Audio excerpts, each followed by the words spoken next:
And since we don't have to do roll, since we're all here, we should save those minutes and go right to public comment, because I see the public here tonight. So enter and sign in, please. You were here first. You beat Pam to it, so if you can address us when you finish. So please step up and just tell us your name, and you have 3 minutes to let us know what's on your mind. Yeah. Sorry. I'm Andrew Shadd. I live at 833 West Crestline in District 2. I just wanted to talk a little bit about the Safer Streets initiative that you guys are doing. So I'm here to voice my support. I think you guys have been doing great work so far, and I really appreciate it. I've liked being able to drive, bike, and walk around town and see some of the pilot projects that you've been putting up. The work that's been done this far is admirable, especially in the short amount of time that you guys have done, like really spinning things up in, basically under a year. Really, really impressive. I'm doing the compliment sandwich. Yeah. You see them they're levitating. Yeah. They're levitating off their chairs. Yeah. And it's not a scolding, it's more of a thing from one of my favorite football coaches, PJ Fleck. Not scolding, just asking you guys to change your best. Because I think you guys have been doing some incredible work, but I think you can do more incredible work. Sorry, I rely a lot on metaphors, so I apologize. But there's a thing in music that musicians kind of take the next step when they go from playing the notes on the page to connecting the phrases, and then eventually connecting phrases together and connecting the piece of music. And I think that's really apt for some of the work that's being done in Safer Streets Littleton. Is right now, I think some of the projects are still playing the notes on the page and are like disconnected and sometimes not fully enmeshed in the community in ways that are, most appropriate for the projects. So, some examples close to my house, the new crosswalk across Prentice into Cornerstone Park. Love it, but it doesn't connect into any of the pathways into Cornerstone Park. Similarly, we have 2 mid-block crossings across Littleton Boulevard that are great. I love that you guys did, I forget what they're called, like helping crossings, or what's the RFD? Yeah, getting rid of the big buttons, love it, but they don't connect to any north-south arteries for bike travelers or walkers. My wife walks to her office, and again, it's like a very weird, strange commute that way. So I think the next step for this initiative should be really trying to knit these projects together. And I think, I'm sorry, I'm going to say 2 of the scariest words I think you guys can hear, but I think it's going to require interdepartmental coordination. Working with South Suburban, saying like, hey, we need to make sure that we're, coordinating this path so that it goes here. We need to make sure that one of the other big things is, Powers Avenue is on the slate, I assume, to be a bikeway, or at least it was back in the day. But Powers Avenue sees a bunch of elevated auto travel because people can't make left turns onto Littleton Boulevard. So it's like I think that's the next step that we have to make, right?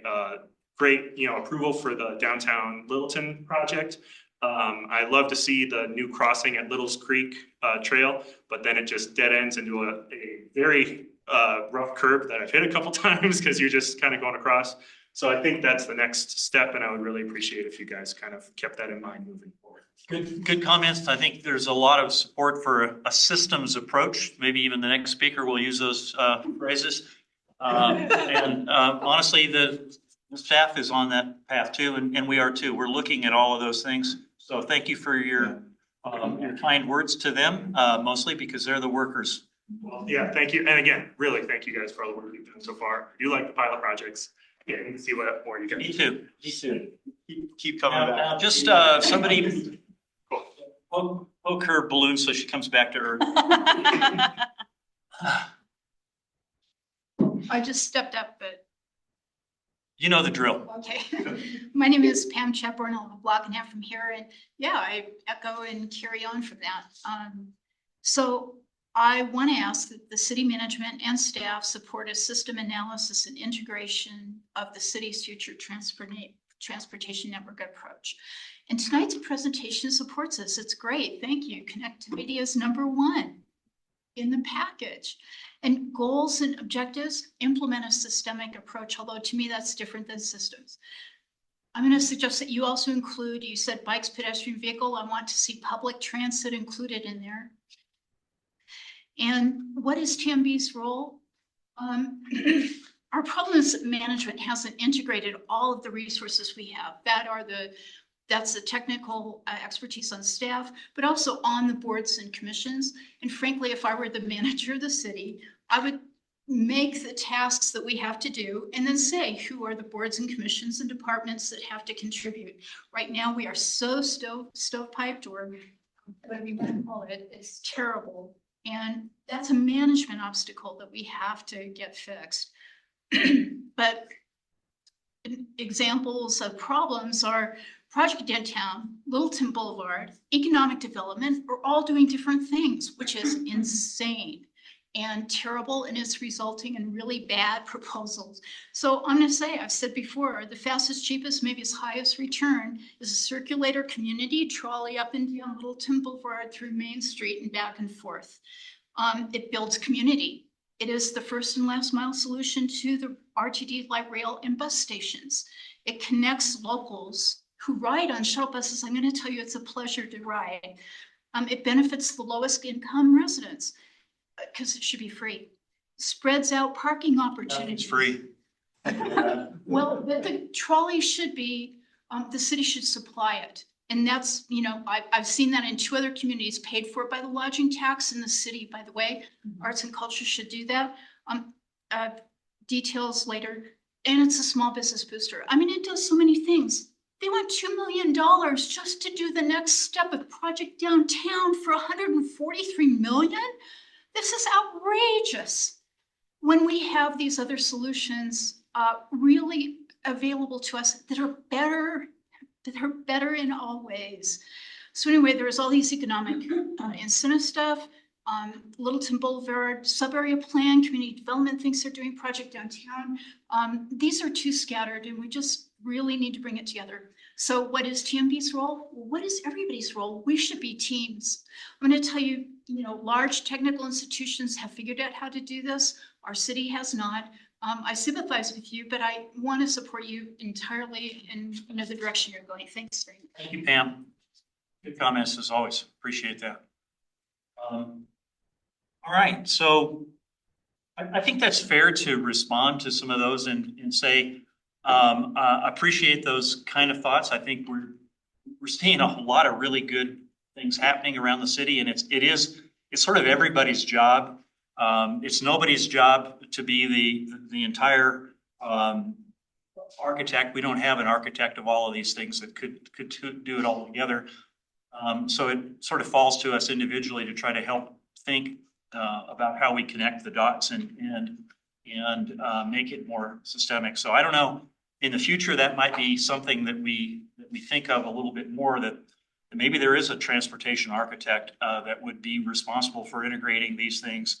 I don't know how you would fund that or make it work across all the different funding sources, because transit's different than automobile, that's different from a local trolley and everything else. But valid points, and I think we're thinking about as we understand it, and hopefully advise those folks across the hall on what we think they ought to be doing with our tax dollars in our city. So, other comments from board members before we get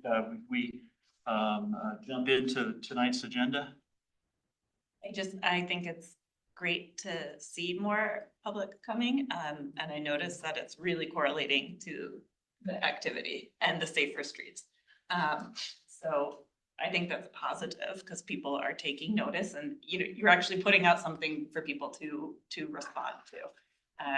So I think our first 2 or 3 years here, right? I mean, with credit to Pam, who has faithfully participated, but beyond that, we didn't have people show up. So I think it's exciting, and goes to the visibility and getting things moving. And boy, there was a bunch of content that came out today with the Littleton Online and the links to downtown and all of that. So I think that's also a really good thing to get that out in front of the community. Not everybody's going to love everything that's in there. We get that. And I'm sure we wouldn't either. But there's just an awful lot there for us to understand, and especially as we move into the design phase, the detailed design phase. So way to go to get all that out and make as much progress as we have so far. So let's get into our recommendations. And I know we talked about how we need to kind of work through this because this is the biggest thing that's on our plate. But I'm not really sure how to facilitate the conversation. So I would like some help from other board members and from staff on that. Yeah, and just to recap, so so staff is going to council in February of next year to kind of talk about years where we've gone so far in the first year of Safer Streets, and then where we're going to be going in year two. Over the summer, you guys went to council and said, hey, we've done a lot of research when it comes to Vision Zero, thank you. Yeah. And what does that look like in Littleton? And this is the vision that you guys presented, the goals and objectives. And so staff really wants to integrate that into year two of Safer Streets. And so that's what we're working on, is fleshing out the 6 goals and objectives that you guys had, so that we make sure that gets integrated into our year two kind of plan that we bring to council or proposal. So that's where we're at. There's just kind of catching everyone up. We did 1 and 2 last time, so we have 4 more left. And it's our only agenda item, so maybe we can get through it. So, yeah, I don't know if you want to add anything. No, yeah, so we're working on our work plan for 2025 for Safer Streets. We are going to be working on a strategic plan to help us. Safer Streets has kind of been an organic process throughout this year of, being told by council, hey, let's do something. We got the money, started doing stuff, but we want to be more strategic moving forward. So that's really our goal. And so, we'll be wrapping in all of the work we're doing here with TMB into that strategic planning effort. I did realize that someone asked me to express gratitude for the lake in Spotswood new Okay. infrastructure there. We've heard some negative feedback, so Oh, they a level said- positive. It was fantastic. They were like, thank them for that. It was amazing. And I just rode through it actually. Okay. And I came off of Stern Parkway on left, to go up Spotswood by the park. And I was starting to go into the nice little corner area with my bike. And then at the last second, it was really dark. I noticed there was someone in there walking towards me. And I was like, oh, and kind of turned back into the car lane. But it's really great. And I was just wanting to ask, how is that? Because I think before we were saying there is no ADA stuff there, so we couldn't do it. What changed is what I was curious about. I think it was more of a question mark before. Oh, great. Yeah. I don't know if anything changed. I think we just. I like that just did it. Yeah. So just don't let best get in the way of better. So. Yeah. Because I think, and I think the whole idea of a pilot, right, is we want to test this out. So we're hoping to hear feedback and see if this type of, ADA, non-ADA pathway. I don't know. I'm not as up on it as. You know the big bump out area where we were standing in like the Yep. zebra stripe? There, they added crosswalk stripes on all 4 sides of the intersection. Oh, okay. And did more of the curbing, or like the C curb with the bollards. To make it really narrow and to give people space to walk and stuff. And I've gone through it a couple of times and it's really nice. So, yeah. Yeah, so we narrowed the travel lanes and then added some space with the delineators as more of like a designated walking path. Nice. And almost like a little median on the one. Yeah, and then like a Fantastic. pedestrian refuge. Yeah. Island is the technical term if you want to know. So I will say I've got a little bit of feedback Okay. on all those, which is there is some confusion and I agree with some of this, that coming into it, it's kind of confusing really as anybody, whether you're a driver or a walker or a biker, exactly where everything is supposed to go, right? And my initial was, this is just temporary. The idea is, does it work? It's sort of proof of concept kind of stuff. But I think there's somehow we need to figure out how to communicate to people like, this is not permanent, that if it works, give them some vision as to what it might look like once we go to the next step, right? So, because I can tell you in church, a little confusing. I've watched people driving down the bike lane because they're trying to make a right turn. This is a while ago. We did the church thing, 6 months ago, 9 months ago, going church towards Santa Fe. people going to make that right turn, they're pulling right into the bike lane to try to get over to the right turn. You know, it's a little confusing as to where you are, the new stuff going through there on Lake, just, there's a bunch of just barriers, right? Kind of everywhere, you're trying to figure out like, what am I doing here and there? And so I don't know what we could do on that, but somehow providing some communication as to this is what it would look like if it works, right? If we decide it works, we will be moving the sidewalks out or the curbs out or creating, you know, new areas that will fit in a little better. I think that's part of this is the education No, I agree, piece. I agree. And that's it's a big thing, like, Yeah. like you can't just introduce new stuff and just assume people get it, you know, Yes. so we have to, it will require education and, you know, things like that. Was there some intentionality though on that confusion that I've heard several of you guys, Matt in particular, you've talked about narrowing the feel of a street in order to make people slow down because automatically we slow down when Yeah. we're unsure of it. So was there some intentionality that, yeah, this is going to be cluttered, but that's going to cause people to slow down and that's part of what we're trying to do right next to a park and a bikeway? Yes and no. I mean, I think the idea is you want to narrow lanes and that causes drivers to slow down, which would hopefully then make it safer, right, for people walking and biking. I will say, you know, we are in the midst of our traffic calming evaluation, and that is something that has come up. And I wasn't actually at the meeting, but I know this came up on Wednesday's meeting of there is a lot of visual clutter, and you know, we hear that feedback, and we are taking that into account and understanding of is it making it safer or is it making it more dangerous? And we don't want that unintended consequence. So that is something the consultant is looking at and will give us recommendations of, you know, is there ways that maybe we can modify some of our existing pilots so that there's not as much visual clutter that could take away from people seeing a pedestrian cross in front of them, right? So we are trying to evaluate this, and it's not a perfect process. And as part of that traffic calming evaluation, we're also going to be getting more of a formalized toolkit for pilot projects and quick builds, which I also think will help us determine like what is the right method for each location and what is, you know,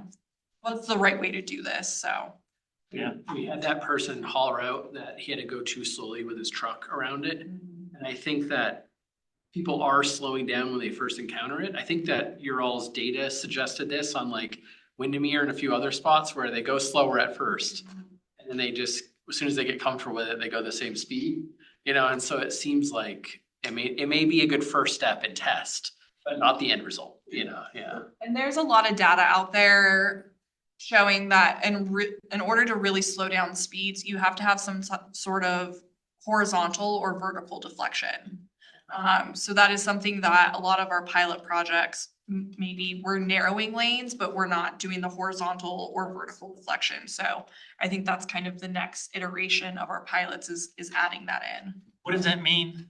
Vertical or horizontal Yeah, deflection? I know, that's like really jargony, isn't it? So take me inside baseball. Yeah, so instead of being able to just like go a straight shot, right? So a lot of times we're adding these temporary curbs, and so we're making a big lane smaller. Okay. It's still a straight shot through.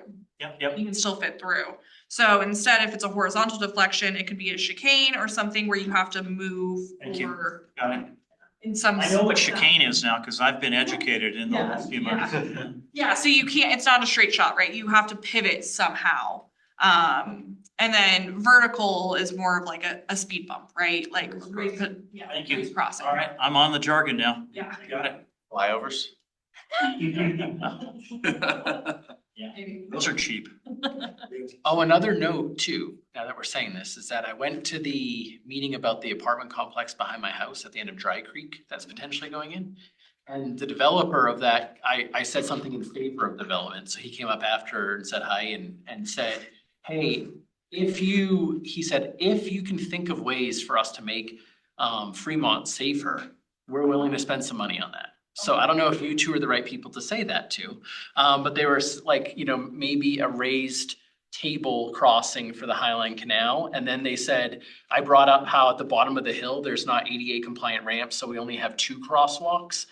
And he said, we'd be definitely willing, you know, to explore, you know, putting in ADA compliant ramps there on the corners there to help, you know, with the neighborhood. So he said, please reach out to me and, Where exactly is this? Is this east or west of Broad? sorry, It's west of going Broadway. down to the canal, right where the canal crosses Fremont down there at the three-way stop.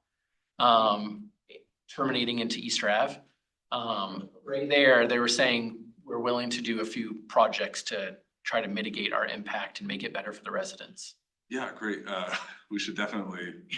I don't know if you two are the right people. Yeah, because I. We'll pass it on. Yeah, especially at the Highline Canal, like that's such a, a heavily used trail. Yeah. That we want people to be able to have to slow down there all the time. A So, tabletop could be amazing right Yeah. there. Yeah, and we were even looking at doing a pilot there next year at Fremont, because that's one of the only Highline Canal crossings we haven't touched yet in the city, so Yeah.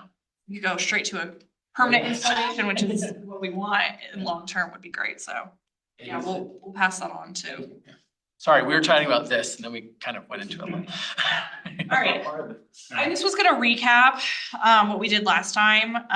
So this is the recommendation that you all came up with that was presented to council this summer. So support of Safer Streets Littleton, aim to expand it into a sustainable program. The city's mission is to create a connected, comfortable, and comprehensive multimodal network by integrating the principles of Vision Zero and Complete Streets. We strive to create behavioral and cultural change, championing a balanced transportation system and for a safer community. Goals and objectives. So these were the 6 goals that we put together. Objective 1 was to provide a better connected bike and pedestrian network within neighborhoods that interconnects with existing trails.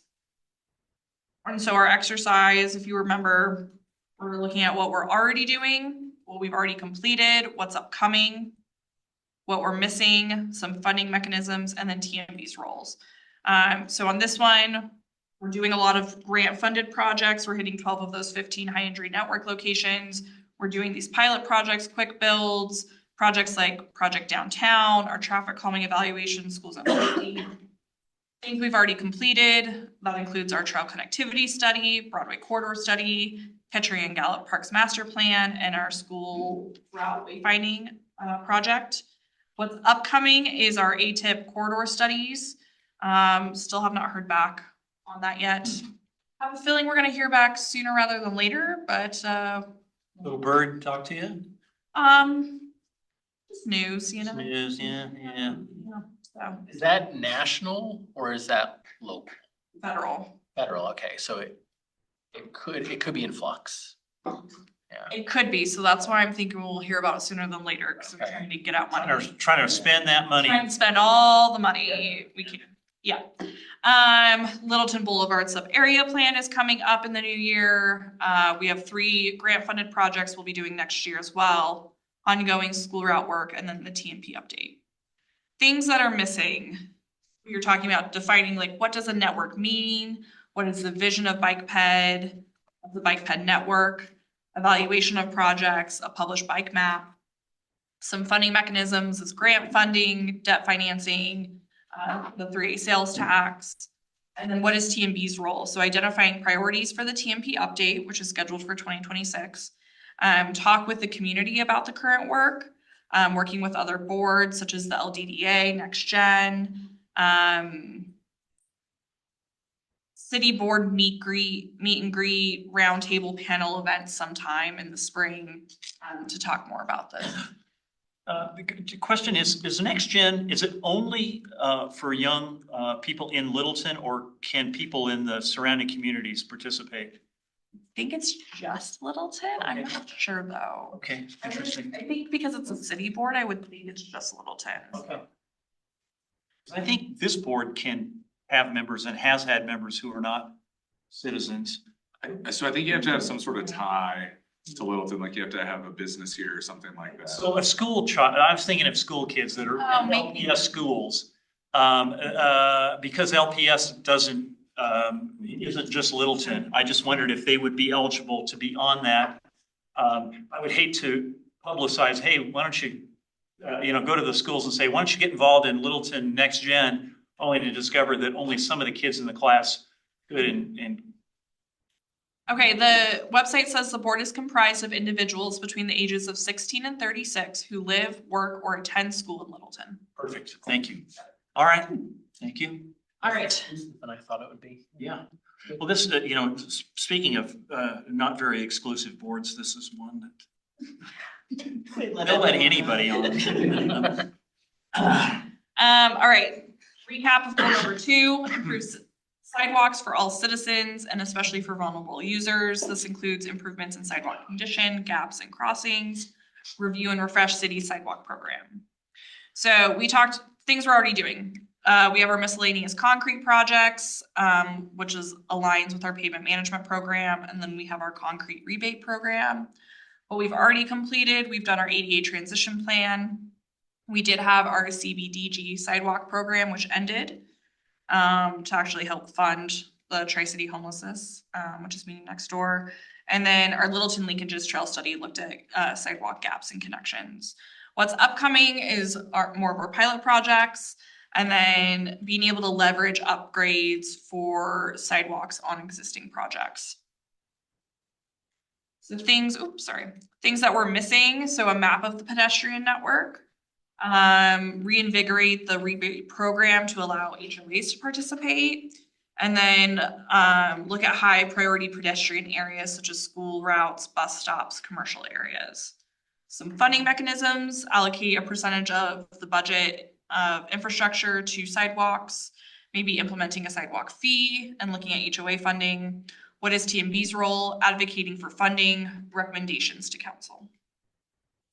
All right. Sorry, we probably covered this, but what is a sidewalk fee?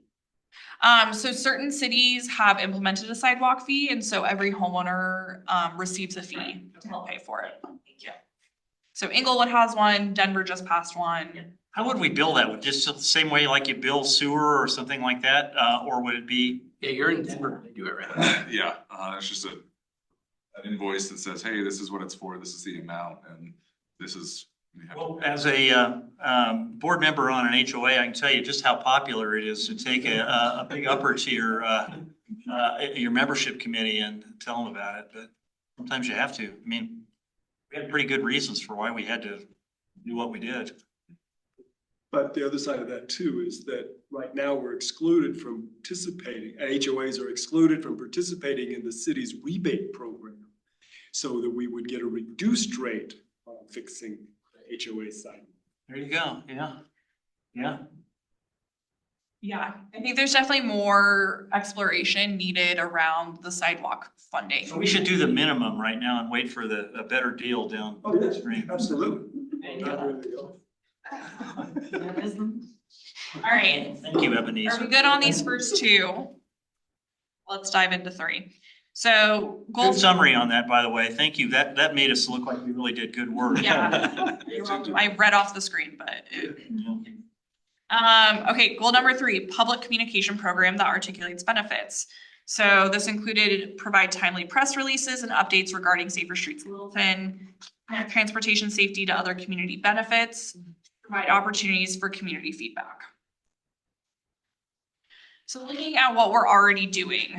So as part of our Safer Streets program, and this past year, we've really tried to increase our communication about just what we are doing in general, and especially around safer streets.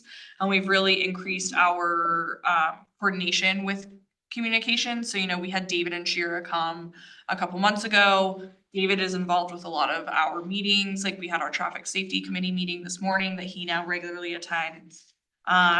So Safer Streets communications, this includes stuff in the Littleton Report online, Littleton Report print, social media, website. This made me realize one comment I was going to say before, talking about pilots and the communication. That's one thing that was brought up at our traffic safety committee meeting this morning. Actually was, hey, you know, I think we need to do another education with the public of like, what are pilots? What's the intent of them? Here's our survey that we want feedback. We want to hear the good and the bad. And yeah, what's the intent of these? Because I think you have to keep reminding the public. Oh, you do, absolutely. So Good. we're working on that, and that'll come out sometime in December. Coordination with partners. So we're working with LPS. We work with South Suburban all the time. adjacent municipalities and counties, RTD, DRCOG, CDOT, so all of the big players we regularly work with on projects. LPS, we're starting to work with just on a more regular cadence too with the education outreach, that type of thing. Especially as we start to kind of create a safe routes to school program within the city. Event programming, so we have done, this year we was a little light on the walk, bike, and roll to school day. We just did some education, social media. In the future, we would like to ramp that up a little more and actually be able to maybe host some bike buses or walking school buses, or at least provide resources, do a little more around that. And then we have done bike to work day in the summer for a couple of years now, at least the years I've been here. I think we're doing it prior to that as well. So last year this year we hosted 2 different stations. One was with Arapahoe County at the Mary Carter Greenway near Pedal Bike Shop. And then we had a downtown station with Littleton Social Cycle, and provided some breakfast burritos, coffees, some giveaways, that type of thing. And then we have our pilot project survey that we launched this year in order to gain feedback about our pilots. Things we've already completed. So our school wayfinding signs and route planner. Those have been installed this year, and we've published the route planner on our website. And then things that are upcoming. So we've had an annual crash report that's been pretty light, I would say, and it's just been internal. So we're going to revamp that this year and do a deeper dive analysis into all of our crashes from this year, and try to, start looking a little more. I mean, we do look at trends, but take it to the next step. And we're actually going to work with a consultant, I think, to help us figure that out. An LP, Littleton Police Department should be involved in that. Yes. Yeah. I can talk. Continued communication on project work. So like I said before, this year we recognize that we have not always been the best at telling our story. So we want to continue to do that, and not only on safer streets, but everything we do in public works. We know that that's key. So the public actually knows what we're doing. I think I don't know if David talked about it when he was here, but he talked about the last council meeting. He wants to create this word on the street campaign. So it's really more like personalized interviews with people who use our streets every day, to really get more of, a personalized touch. It's not just the city saying, hey, we're doing this project, but hey, how do you use our transportation system? How does this affect you? How does safety have implications on your life? So I don't know if you guys have ever seen like the Humans of New York campaign on Facebook and whatnot. So something kind of similar to that. So David's going to lead the charge on that. Would there be links to that, like in Littleton Online or somewhere where you could say, hey, click this and here's a video from feedback on the new chicane on Stern Park or whatever. Yeah. Because you're exactly right that you've got to repeat it over and over again for people to get the idea.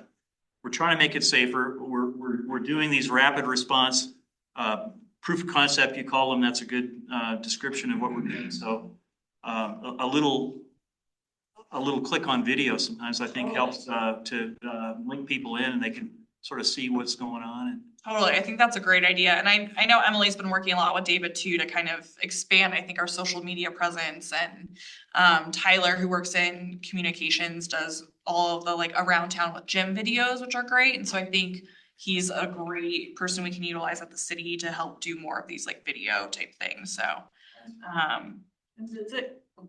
we encourage like the next gen committee. Oh yeah. To push out as well. Yeah, that should be great. Particularly, with the education stuff on Totally. the safety measures. I would leverage them to use their networks. Yeah, I love that. No, that's a great idea. I'll put that on the next slide actually. Assuming they might be a little Yeah. protected. I think. Might be. I'm sorry, can I stop you real quick for, Yeah. so are you done with the slide or are you about to move No. on? Expanded event programming, which I kind of touched on this with the walk, bike, and roll to school day and bike to work day. So Emily's put together a really great list of different events that we're going to do next year. And so we're trying to do some either social media campaign or some type of in-person event every month. So we're trying to, you know, hit a more regular cadence on that type of stuff. And so she's put that together. So we're gonna really increase like our event work. Really do more around the 2 walk, bike, and roll to school days, bike to work day, winter bike to work day, World Remembrance Day, which is remembering people who lost their lives to traffic, those types of things. And then the ongoing school route work. So we have our school route wayfinding signs. Those are for 8 schools currently. And so we'd like to expand that to all the schools within Littleton. Educational curriculum, that's been something that we're working on still, but we haven't really gotten that included in LPS schools yet. So we're going to continue on that as well. And then our safe routes to school programming. So really looking at building out an actual safe routes to school program. We do a lot of things informally right now, but really beefing that up, working with LPS and our partners. We're looking at potentially putting in, it's called a traffic garden, which maybe I should just show you. Give me 1 second. Oh, there it is. I do appreciate the splash of pink. Shane and Derek are bringing it really. Much less boring. Yeah. We need to split you to different sides of the table. Good, yeah. This is the beige side over here. While you're looking, I think Kind of match them. also of the leveraging, you know, events, and you may already have it on the radar or already do show up, but like Western Welcome Week. Yeah. The Criterium. Yeah, like, obvious. Yes, yeah, I think capitalizing on existing events is huge, right? And so, you know, figuring out whether it's just purely education or if we're pushing out a pilot project survey at those things. It'd be super cool if you could make like a test course, Like right? Like put up some. Like this. Oh. Second to bottom Oh right. God, I swear I had the idea before. That's second to bottom right, the Cascade one. Oh, this is Showing. like Safety Town. I did that. Wait, which one? If you X out that one on the right, that big one, then the second to bottom right, Big wheel. Cascade Bicycle Club. Which one? Yeah, that one is amazing. Yes, like this. That one has little cars, like where like you can get training from the cars folk as well, you know? Like that is so I amazing. think the Cadillac model, which not afford, unfortunately. Amazing. You can't take it home with you. I would say Coloradans, I grew up in the Northeast where rotaries and roundabouts are everywhere. Mhm. Coloradans do not know how to behave. Sure don't. What are I never heard of it. Yeah. Trust Street. Just going through it. It's a little bumpy. It's so stressful when you come up It's to that one. vertical deflection. They're like in the roundabout and they stop for me when I'm pulling up to it. I'm like, what are you doing? You're gonna kill someone. Yeah. Still on the uptake there. There's Denver has one. I think it's some school in Montbello. I don't know what school. So you can look that one up. They have a really great one. Fort Collins has one. So Traffic garden? Is that what you're talking about as a traffic garden? it's called a traffic garden, yeah. Oh, so Fort Collins has one and Denver has one. It should be Okay. a community project where we all go down and work on it That'd be together. fun. Yeah, it will be. Because we need free labor. Scout, Leverage the scouts. Yeah. That's, stuff. yes. It would be nice. I would donate some money for concrete Get the kids to do. if we get the Cadillac version. Yeah, so the whole idea is that this is an educational tool, right? So that you can, you know, teach, I was gonna say children, but you can teach anyone, you know, safety rules of how to ride a bike, interaction with cars, pedestrians, all that type of thing. And so I think, yeah, having like a traffic circle on there, it would be super beneficial. There's definitely a lot of different ways to do this. And so Is this a permanent installation or you just do it for like an event? and so there's also a thing called a bike rodeo, which is more of like a less permanent version. And so we're also looking into that. Like Bicycle Colorado will actually come out and host one for you. So we're looking at potentially having them come out like at the crit and host one. It'd be intriguing if we did make the Cadillac version of like if CDOT would help fund that and like, recommend people go down to it, or Yeah. something, like. Yeah.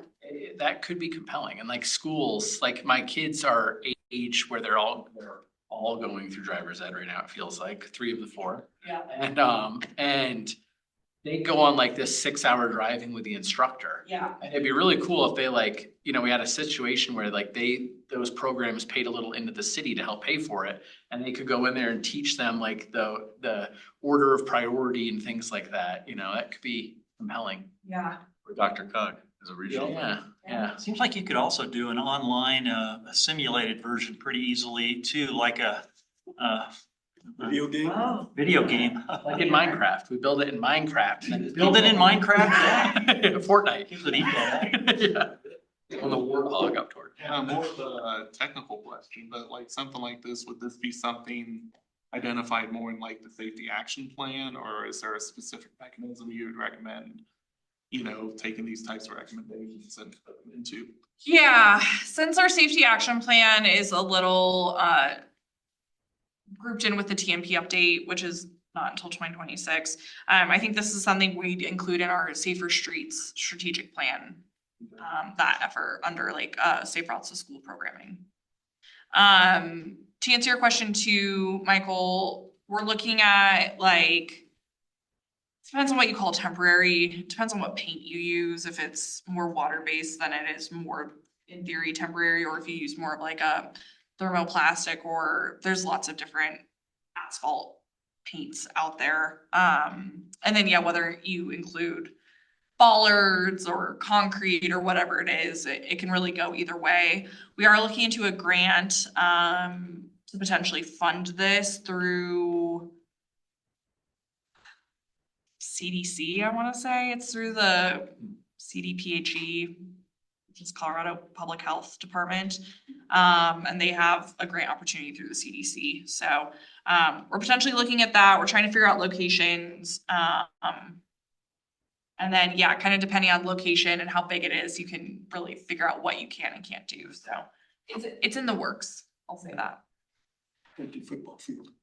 I just thought of one of the roundabouts that I think works really well is the one as you get off C-470 at Platte Canyon, or just past access to Platte Canyon.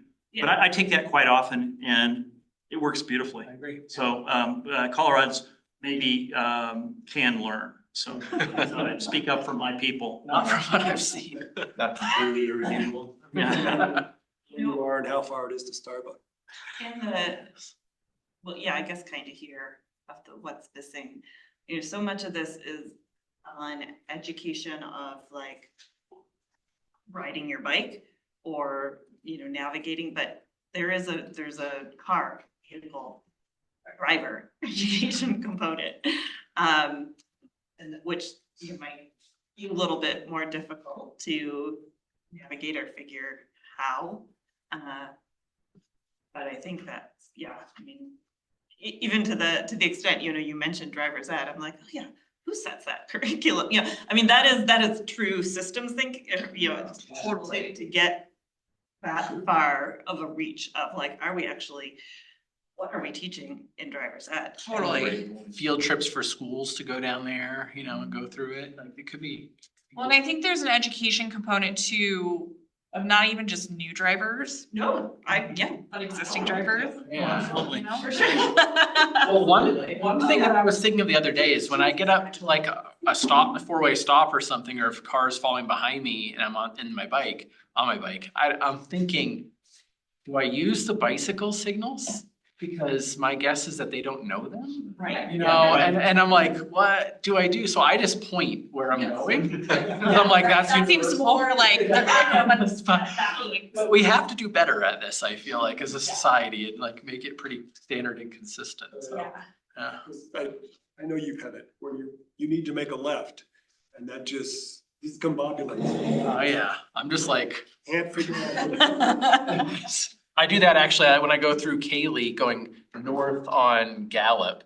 I think it's Gallup, and I go onto Stern Parkway there, or Windermere. I think, and then when I go onto Stern Parkway, I like have to take over the lane because I have to go left. Otherwise, I can't get over. And I'm like, you know, so I'm going there. So, yeah. So I think that's a good feeder into what is TMB's role? Because I do think when it comes to communication, and I guess this is really focused on communication. I think there's culture changes coming up. Let me see. I guess maybe it just fall into this.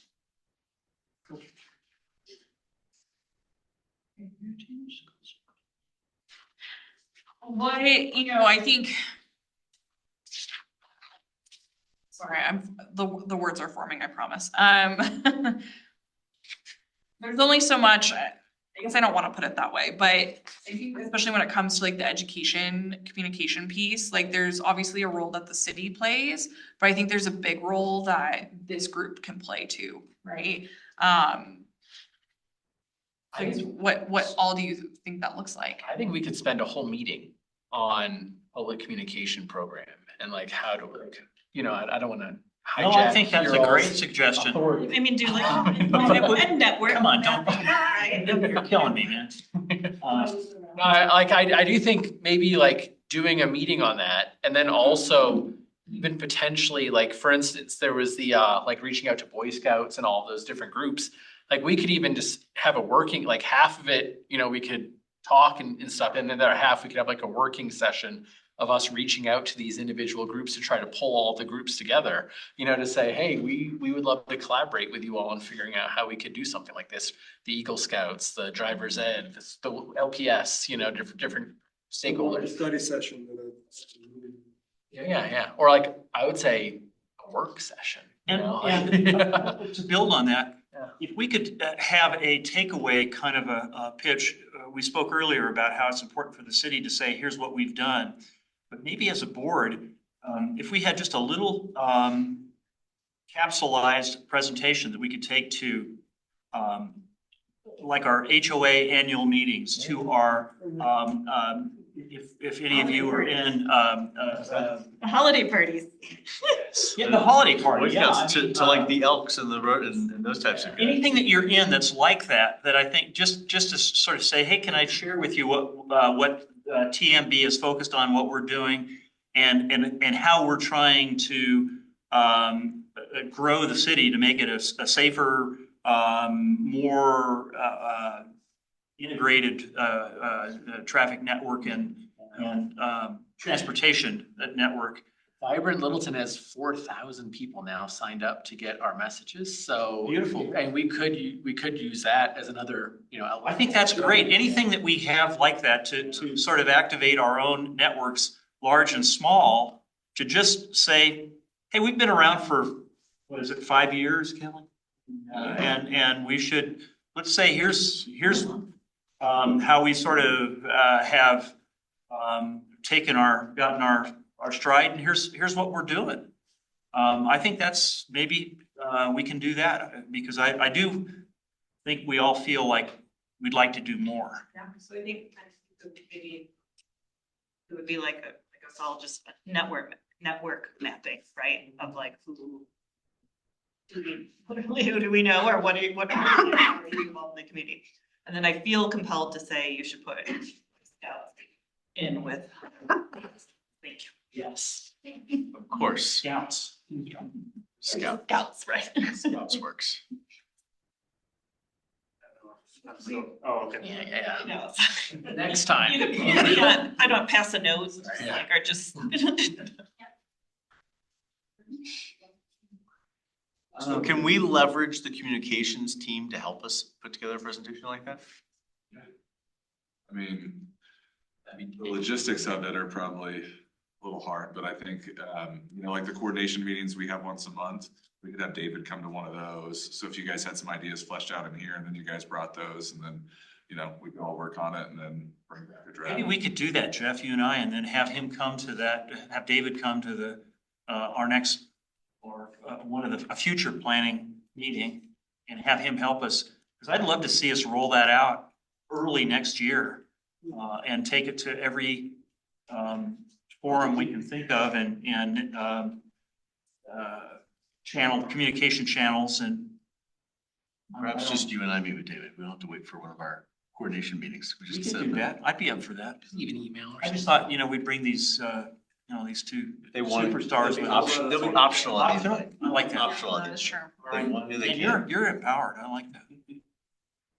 Well, I like it too, because I think we've all got HOA annual meetings coming up, so there's your opportunity. Yeah, we just did ours. The big part to my mind, there's like the one thing we did, I think we sort of implicitly said, but having a slide, like the end should be the ask, right? Like, we're looking for help. Here are, kind of a list of ideas of these are the areas that we would like your help with. This is where you get What are involved. you willing to do to step up to help us out? I think we should make the Cadillac version. Hey, Tom, is there a way that maybe we could also partner with the police department to see if maybe we can get them involved in helping us and put out this information? Because obviously the police wants everybody to like put out traffic signals, but they're the enforcement arm. So if they're helping us put this information out, people will know what to do, hopefully. And hopefully we can reduce the amount of incidents seen by showing them, okay, this is what the police are looking for, this is what we're looking for, this is how to navigate. I love that. No, I think that's great. Yeah. I thought of, we talked to HOAs. How many HOAs have newsletters? So we missed everybody at the annual meeting, but here's a little capsule that can go in your newsletter, your neighborhood newsletter. And next door is next door is a wild place, but next door is a really, I stay away from it. it's a really good way to get a lot of people's eyes on something, so maybe collaborating with David on like, a more consistent stream of information in those places than like big dumps, every 6 months or whatever the cadence is, Telling him where to show up with the torches and pitchforks. Yes, yes. A suspicious person in a hoodie. David could probably keep us from saying the wrong thing so that next door doesn't blow up and. So. All right. So I can, we go back, I said two quick questions for, so as far as the pilot projects, when we put those in, I'm assuming some sort of a blueprint we put together like that so that we actually, the guys know where to put the boats, that kind of stuff. Yes, yeah, we have, Probably have some sort of diagram we saying have this, plans. that, and the other plans. Can we just put like yard signs next to every new installation, just like, I don't know, like kind of four corners? Just say, something like safer streets in action, and then a QR code. I think you have yard signs. That let people, so if people, when people are like, what the hell is this? I don't understand, or why are we doing this? Takes them to our Safer Streets website, and maybe even like somehow says like, this is pilot project number 27.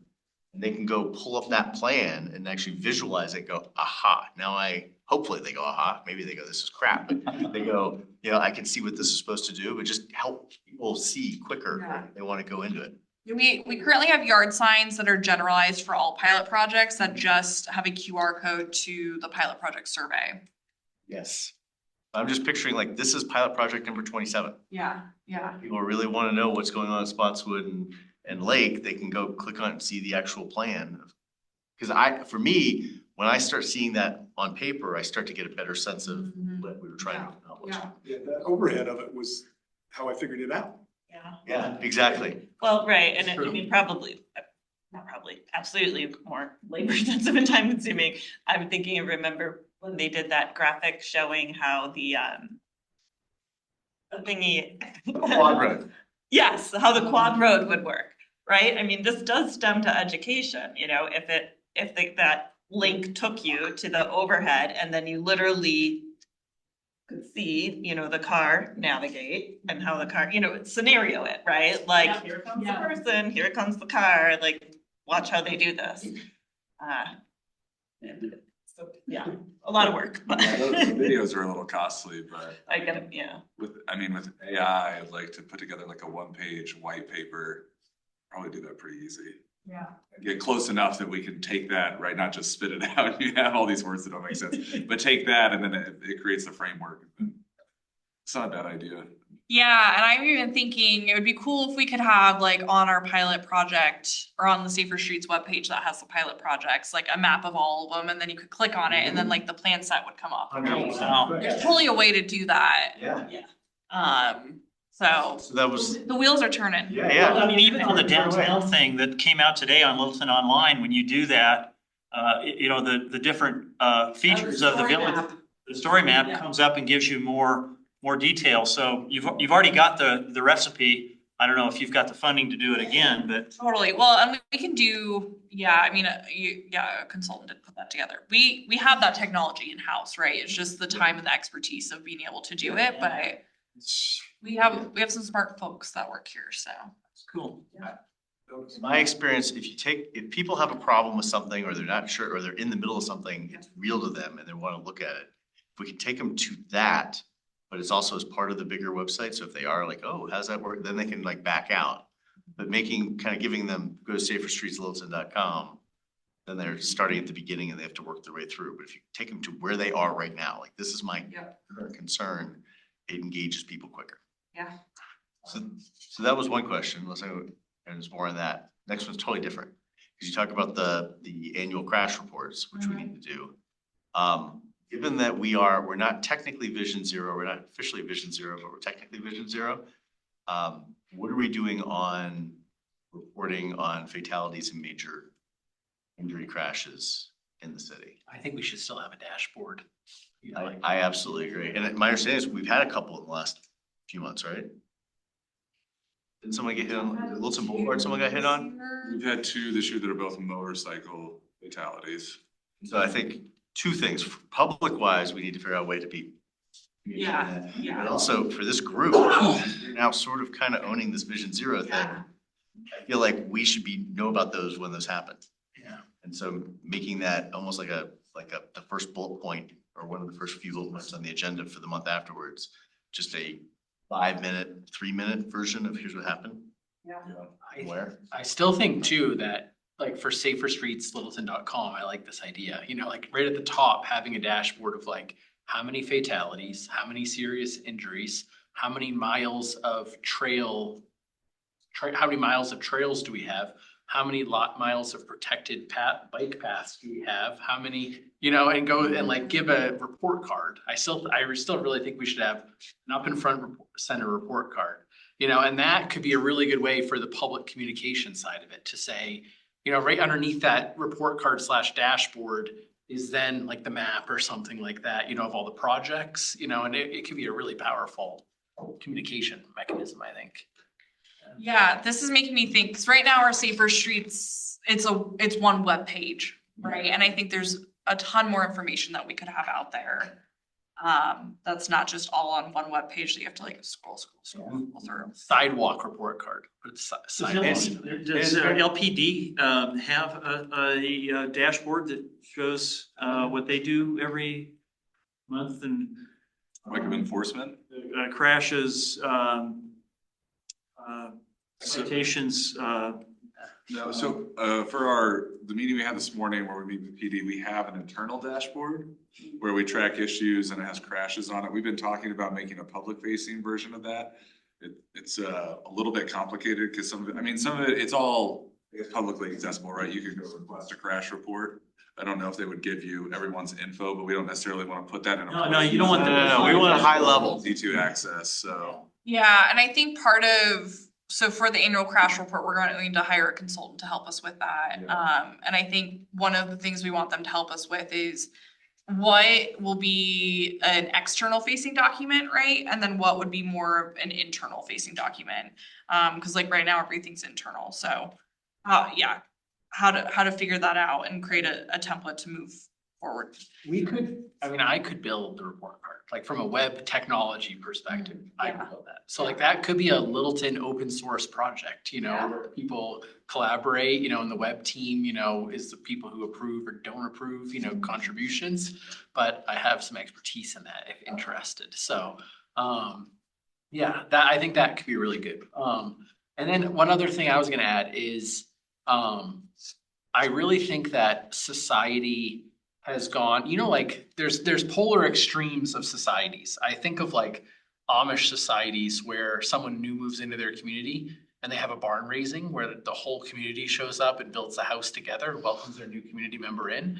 And then there's us now, where like we submit a angry report on a dashboard somewhere and say, please go fix this thing on my street. And we never lift our hands and touch anything. And there's probably a healthier spot somewhere in between these two extremes, you know, and so like, I think it would be good to have like community projects, you know, for these types of things, you know, like where like, and I think like the traffic circle, going back to that, 'cause I really like that, the traffic garden. I think that's like a project where we could have the community do it and no one's gonna die. Oh, yeah. You know, because it's yeah. like just a learning little area instead of like an actual intersection where Right. the neighborhood does it wrong, you know, there's serious consequences to it. So I would love to see like more community project type stuff is what I'm saying. Totally, absolutely. Yeah. I think she had a somewhat similar vision in some ways. I remember mentioning on our board, you know, of envisioning once things maybe are more permanent, right? Like, is there a way to bring art into it? Yeah. You know, could we get some students to create a mural or something? So I think somewhat in the similar vein of getting a touch of community. Yeah, like where like the community's like, we built that, you know, it's like, you know. if they- Totally, yeah, there's ownership in it. Yeah. Oh, yeah, it's huge. Like Yeah. those concrete things that they put in Boulder, you know, to separate the bike lanes. I can't remember what those are called, like the small little ones. Like if the community came up and we all painted those one day, you know, and we had designs and we all took the paintbrush, like it would be a totally different feel, I feel like, and really draw the community together. You'd be happy to hear, Matt, we met with the, Manufacturer. thank you, I'm trying to get the word. Oh, nice, yes. Yeah, so, and they're actually going to donate some to the city. Oh, fantastic. Is it a permanent, little? They're like what they have in Boulder, and so they're not technically permanent because you can remove them, but, I'll show you a picture of them. they're, They're way more permanent than what we have now. yeah, they weigh up like tons. You just lay them down and then do you have to put a spike, a pound of spike in and that's what holds them? Yeah, you can like drill something into it, to put it in, so, yeah, they're more of a barrier than our concrete or. I like it. So, Curbs. so I gotta be honest, I didn't really think much of this traffic thing. When you first brought it up, it was sort of like a low priority, but as I think about it, that is the kind of thing where we talk about cultural change, right? It's still a lot of work on somebody's part, but if we could actually come up with an idea of like where we wanted to do it, what it should look like, and then we can get different community groups It'd be so to fun. volunteer the Yeah. labor to Yeah. construct it. Yeah. Because that's how you get people thinking about it, right? Because when they're if the scouts are coming out and the HOAs are gonna, some volunteers to come out on a Saturday morning to do it, you get the different community organizations like the Elks and those guys to come out. Now you're, not only are they building it, but they're learning about what we're thinking about from traffic safety and car safety. And those people then, they become sort of the next people who are pushing to their friends and their neighbors saying, hey, slow down or watch for this, or I don't know if you noticed, but we put a lot of this up. It means we're trying to get this done. We were originally, I don't know if I should say this, oh well, I already started. We still need to work with LPS and reach out and get the go ahead, but we were originally thinking, Goddard Middle School has a couple parking lots, like just to the east of the school that are not even used anymore. Like a level down. Yeah, so we were thinking that could be a potential location. It's not the largest area, but it's unused open asphalt area. And then we were thinking on to, if we could do two, if we can fund two and, make it, that maybe Powell Middle School and like the big bus drop off area. It's a huge area that's It really is. underutilized. I feel like ACC's parking lot is so big and so. Yeah, That could be. Yeah. There's a motorcycle classes there. It does, yeah, Saturday morning. Yeah. and it is, if there is parking there, Well, you're right. I mean, yeah. that is- I think there's and Emily knows way more about this, but like if it is used for parking, I don't know if we can like take away the parking stalls type of Especially with its thing. proximity, ACC's proximity to downtown, because that is overflow. We're trying to use that. Could you do a quick Google image search for Boulder bike lanes just to show what those curbs look like? Or not curbs, but I don't know what they're called, but yeah, that first one is a really good example because they painted it. It's actually a wrap that they manufacture. It's more. And it's movable and it's paintable, but no car is gonna wanna surmount that. you know, so, like- And these are great too because it allows drainage, right? Because we always have to think about the drainage piece to everything, so. Most of the little cutouts at the bottom that have They seem bad fantastic. eyes are. Yeah, so we're gonna try to pilot this next year as part of our pilot projects and figure Yeah, out mineral. what the best location is. So, because these are much more expensive than like our other pilot project materials, like the plastic curbing or parking stops or whatever. So we probably want to prioritize this on a higher speed, higher volume roadway, right? Where we feel like we need more protection than on like a localized roadway. And space, absolutely.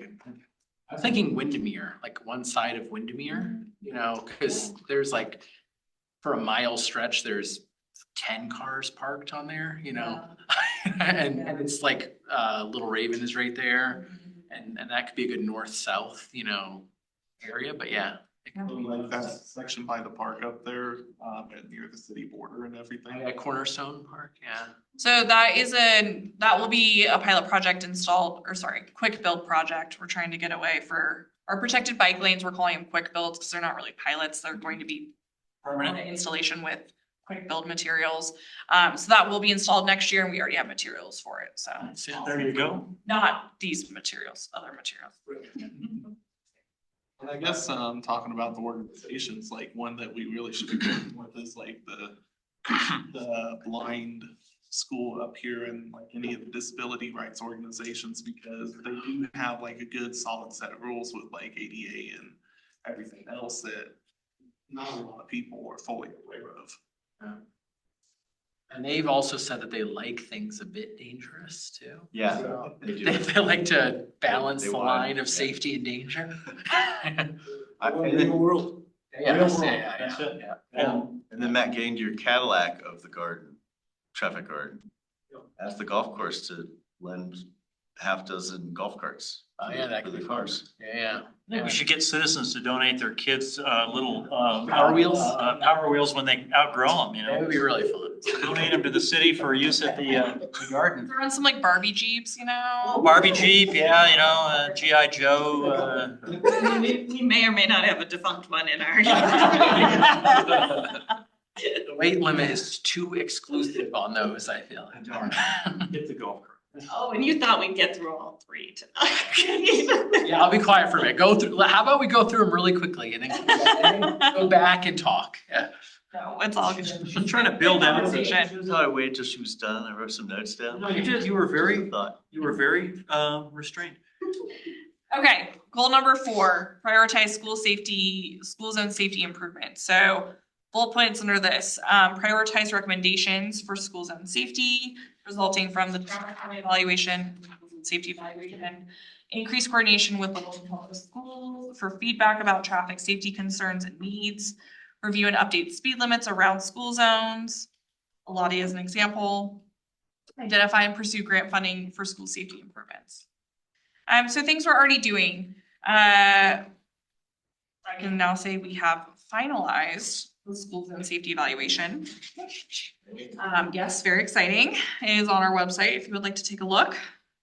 We do have our pilot projects and quick builds. We have ongoing coordination with schools and the district. We will be doing a Euclid Avenue reconstruction. So I think we talked about this a little. This will happen next summer. We'll be redoing the entire Euclid Avenue from Elati to Broadway. This will include a large shared use path on the north side of the street, 3 raised pedestrian crossings, 2 at the schools where existing crossings are, and then 1 at the Highline Canal, some traffic calming, some curb extensions at the intersections. And then we've been working with the school to the school actually, LPS has some bond money that they have to spend. And so they're actually going to spend it at both Euclid Middle School and then Runyon. And so they're redoing the site circulation and parking lot. And so we've been working hand in hand with LPS and Euclid to make sure that our concept works with their concept and all of that. So Do they have traffic planners in LPS or do they use consultants? How do they? they actually hired Y2K who did our school zone safety evaluation. So, which is great because they observed all the schools, so they kind of knew what was up. So yeah, that's been a really great partnership. And then, yeah, we didn't think they were gonna do Runyon either, and I think they are, so. I talked to the superintendent of LPS, and they were saying that kids walk on the north, in our neighborhood, kids walk on the north side of Runyon to go to Heritage from Alati. Yeah, And they're gonna make a formal path there as well so which will be nice as well. So they're doing some good things in there too. yeah, I think they're gonna change the bus circulation a little bit around there too. That's a neighborhood. I experience that very commonly, so that's good, yeah. Yeah, pick up and drop off, so. You did it because it was your neighborhood, man. When is Euclid happening? Next summer? Is that what you said? Yeah, Sweet. yeah, well, fingers crossed we can get it all constructed while school's out, but we're gonna try our best. Otherwise we'll phase it and the part in front of the school will be phased first. And then we'll figure out the rest. And then, yeah, the LPS bond projects, I think they have to spend the money by end of next year, so they're planning on going to construction next summer as well. And then our Alati Street corridor study, so, you know, I feel like we have a lot of things going on Alati, but the corridor study will really bring it into one vision. We're really hoping to do a lot of community engagement with that and doing more like workshops, charrettes, those types of things. So that RFP is out right now and we'll get proposals back early December. And then we'll have a consultant on board early next year. Shane, if there's any, Shane's a PM, so. Yeah, that's pretty good overview. How does that relate to the broader funding request that we made for the network? Yeah, so hopefully both are still happening, assuming we get the funding. But this first one, Alati will kind of set the stage for the rest of it, because we've done like the Broadway corridor study, but obviously this is a little bit of a different animal. And so especially because you know, the recommendations from this study will impact people's like right outside their front door. We really want it to be community driven, not just informing the community about like what the decisions are. So that'll be one of the big things, kind of taking the next steps in like complete streets. So going from like we have street types, like how do we come up with a framework to determine modal priorities on these streets where realistically we don't have the funding to go in and widen or narrow or change things, right? We have the space we have. So we, at some point we have to say like, this is the modal priority and this isn't. And so how does that play out? And how do we have a documented decision-making process that's fair and inclusive of the people on the streets? So. I think that's one of the most important things that we could focus on generally, you know, is that when there is finite space, how do we prioritize? And then also the street classifications and the transportation master plan are very related to that, you know, I feel like, you know, so I think those two things have a lot of overlap that I think could be really good for us to maybe focus on this upcoming year. Yeah, and we've prepped in the RFP we released, we prepped whoever the team is that we selected. Like, it's gonna be a very, you're gonna be very engaged with the community, very engaged with council, which may not be usual for a project of this size, but obviously with safer streets and, you know, with everything, it's very, there's a lot of politics around it, so it's very politically sensitive, so. Yeah, and I think the decision is feeling like the political nature around Alati, knowing Alati has a lot of issues and the funding available, let's go ahead and fund this Alati corridor study first and fund it internally. And then, like Shane said, it'll set the stage for these other 9 corridors that hopefully we get the grant for due next year. Just smart. For instance, do we put sidewalks through Aberdeen Village on Alati? Great question. Sure, yeah.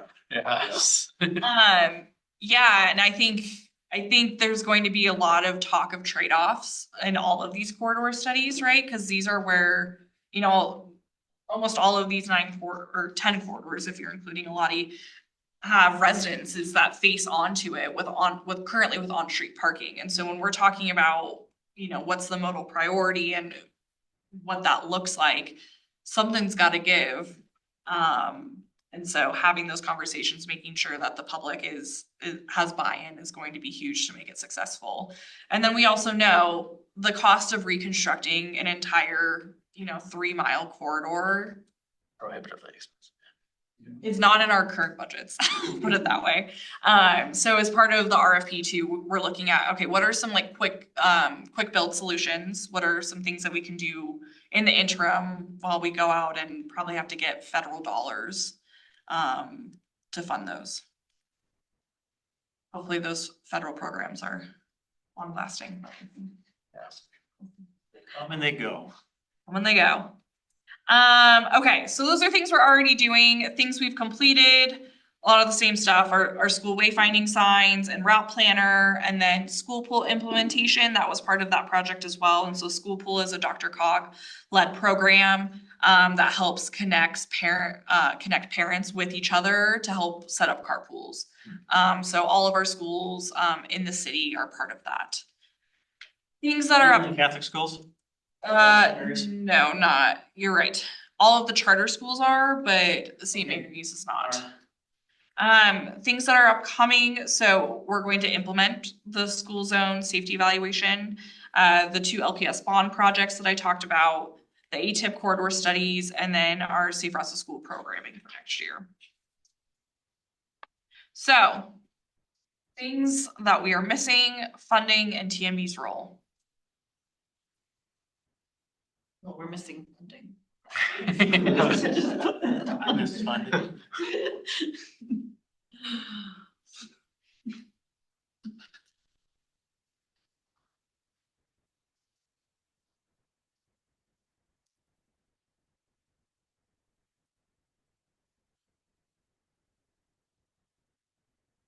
Maybe for TMB's role, it's having one of our meetings be that discussion of priority, and how do we prioritize streets, for different types of traffic? That could be. And then that. Is that really just exclusively a school zone? It's not really, it's really all modes and all. Yeah, that's broader I mean, than just school zones, yeah. for sure, yeah. I mean, it's Yeah, this really- leads back to like goal number 1, right, of the Yeah. complete network. We can talk about it there because that is, school zones are one of our priorities this year and it's where our emphasis is. So I mean, I'm not opposed to it. It's just a little bigger. I agree with that, yeah. Honestly, to that, like having the superintendent or somebody from the school leadership come here and like directly coordinate with, we need to present the school opinions, priorities, goals, like just contribute to us so that we can incorporate their direct opinions. Like, for instance, how are they, have they gotten any community involvement for how they're planning on doing the circulation in the school zone for Runyon, as an example of, is it assuming there's other modes of transportation, is it incentivizing kids to ride? That sort of triggers a question I had before. When we did like our safe routes to school and all, I'll go back to his question. Like when we talked to the schools, did we ask them specifically, like, how are you picturing you want your kids to get to school? Do they have a view? Like if you go to Runyon's principal or you go to Little Raven's principal or any of these, like, do they have a view or are they just about, I'm only concerned once the kid gets here. We had meetings with them, some parents, and I would say that one of the main takeaways I took from it is that their perspective is that so many schools are being consolidated. That if they're not becoming neighborhood schools anymore, they're becoming much larger regional schools. That it's just, even if they wanted to have kids arrive to schools in different ways, the map of where kids are coming from is expanding, and school choice has a huge part to play in that as well, right? You don't necessarily have to go to your neighborhood school. You could go to the school in a different district, right? So Newton did pretty well. Newton, if you go by Newton during the day, their bike rack is completely full, which is amazing to see. And it's pretty large, so some of them are doing a pretty good job, but I don't know. And they definitely made facilities for those people to arrive by bike, And that's on a really busy street too. I mean, that was, worries me because I got a grandkid there. that. I think, didn't Robert tell us that 50% of the student population is Outside of the zone. outside of? Yeah. Yeah, LPS is a huge percentage of outside of district student population. So I do think that is. Yeah, I think that's interesting. And I think I've talked about this before. When I was in consulting, I worked on a safe routes to school action plan for Denver. Obviously very different landscape than Littleton. There's 299 schools in Denver and we have 12 in Littleton. But one of the activities we did was to create typologies for different school types so that you could really target actions for those typologies. So there was neighborhood schools, which was really where you'd want to focus on strategies to get more students walking, rolling, and biking to school because they live close by so they can. Then there was community schools that were a mix, right? So some students live nearby, some students lived far enough away that they had to drive or take the bus. And so it was kind of a mixed bag of strategies. And then you had more of your regional schools, which were a lot of charter schools of people who are coming from wherever, to attend those. And so I think that is an exercise. And LPS, when we were doing our school zone safety evaluation, we did have some student data of where they lived. And I think we could probably take that a step further, of looking at, what schools where students are living close to what schools and really targeting certain strategies around that. Those would be great questions to ask if we could get the school administrator or whoever is in charge of that in here. We'd love to get them to answer those and get them thinking about that. Yeah. That's part of what my question is, like, have we put something along the lines of that question to them? That'd be great. And I think, a part of it is if you think you're a school, and I'll pick on Euclid or Little Raven, right? And half of them is not gonna be able to ride their bike or walk. And you're not sending buses out for them. And every single one of those is being driven in. You are now creating traffic hazards for the other 50%. Right? Yeah. All these cars circulating Right. in. And so you're basically telling the other 50%, well, we don't really care if you walk or ride either, because we're focused on just making sure we get as many cars in and out of the school as quickly as we can. And that's where I think the carpooling strategies come in of how do you reduce the amount of cars, right? How can people carpool, or how can you essentially take the bus or whatever that looks like? But if they're not thinking about it, they're not really gonna help us. And it has to be something in it for them. I mean, one of the things I would throw out is if I'm a school administrator, one of the things I'm probably not thinking about, but if half of your kids are walking or riding their bikes to school, they're showing up with that much less energy at the beginning of the day. So they'll actually be able to sit still and pay attention a little bit. And there's studies that if you It's walk 100% true. to school, you have more energy, you're more Exactly. focused. So I think it's driving those benefits, right? I think Incentivize. unfortunately schools are probably not as focused on that right I don't now. think they are. Well, could we invite Todd in, the superintendent, and just have him present to us like a 5-minute, 10-minute presentation? You can ask. Because it would also help us prioritize where we should be Yeah.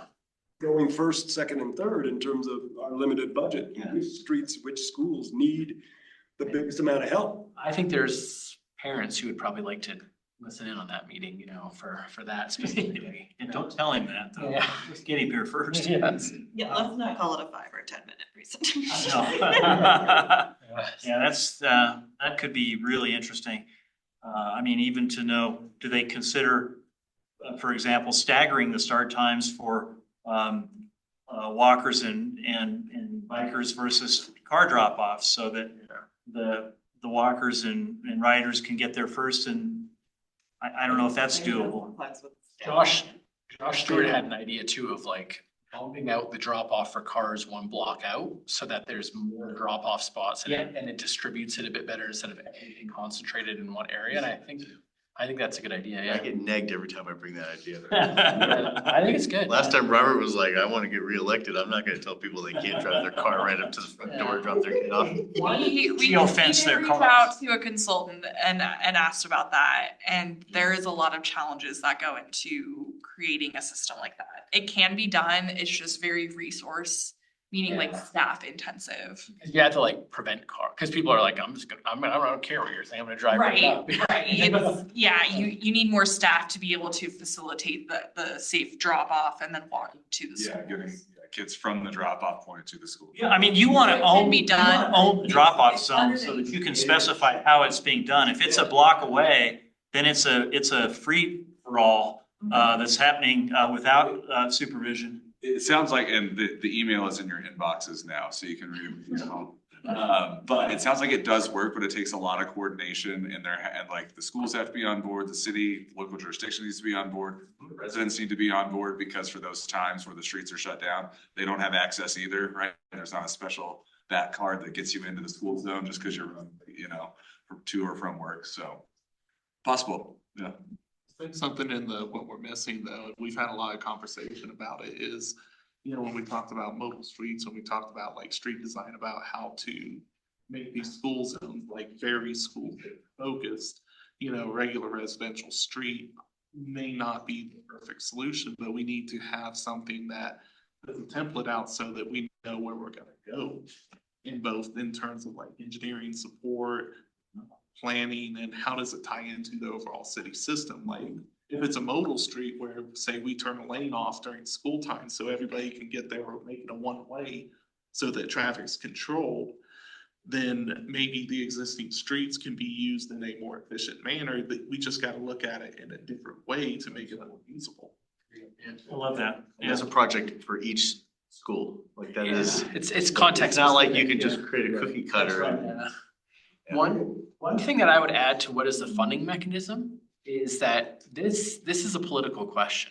This is also for, like for instance, I would say if we have more potholes in the city, that usually, leads to property damage. If we don't have safe routes to school, it can lead to kids passing away. And so this is a question of where's the city's priority, as well. And how do we want to prioritize where the finite dollars go? Even if we can't get outside funding, we can use the capital, funding, and the capital, what is it called? The capital? Improvement program. Yeah, like I think this is one that they could say, this is so important to us that we're gonna use existing dollars. And our role in that is communication. So we have a role in communicating that. So let's Asking the political question directly. well, yeah, as advocates and communicators for some of these things. And taking that message to council and saying, no, Yes, yeah. this is how you gotta do it. Because I also feel, We updated you on next year's budget for safer streets. I don't think so. Okay, so yeah. It's in two different buckets of money, but overall, we're being allocated $1 million for safer streets next year. And this past year we had 2.3. So that's like one study. I mean, depending on which study, because they're varying sizes, but yeah. We're still working out the budget. We're thinking half of that, so 500,000 will be dedicated specifically towards pilot projects and quick builds.